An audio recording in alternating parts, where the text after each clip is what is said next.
Madame la Présidente, mes chers collègues, nous sommes ravis de voir que vous revenez tous à la raison sur le sujet de l'aéroport Toulouse-Blagnac. En effet, il s'agit d'une infrastructure stratégique essentielle au développement économique et touristique de notre région. Il est donc naturel que cet aéroport reste dans les mains des pouvoirs publics et nous l'avons toujours dit. Mais d'ailleurs, où étiez-vous en 2015 lors de la cession des parts de l'État au groupe d'actionnaires chinois? On ne vous a pas entendu à l'époque. Pendant la campagne des élections régionales de 2015, nous étions les seuls à dénoncer cette opération. Et il n'est pas difficile de retrouver sur Internet notre communiqué de presse du 22 octobre 2015, dans lequel nous critiquions fermement cette décision du gouvernement socialiste de l'époque, prête aux pires braderies et aux pires bassesses. Ah oui, j'oubliais. À l'époque, Madame la Présidente, vous étiez membre de ce gouvernement. Pourquoi venez-vous donc pleurer des larmes de crocodile aujourd'hui alors que vous n'avez rien dit à l'époque?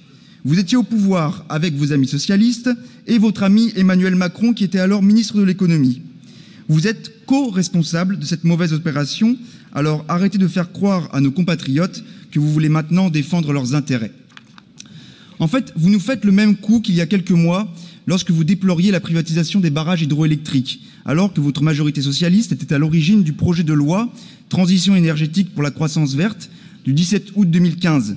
Certains élus de votre majorité régionale, ici même dans cette assemblée, comme M. Cresta ou M. Assaf, avaient alors voté pour ce texte qui ouvrait la voie à la privatisation de nos barrages.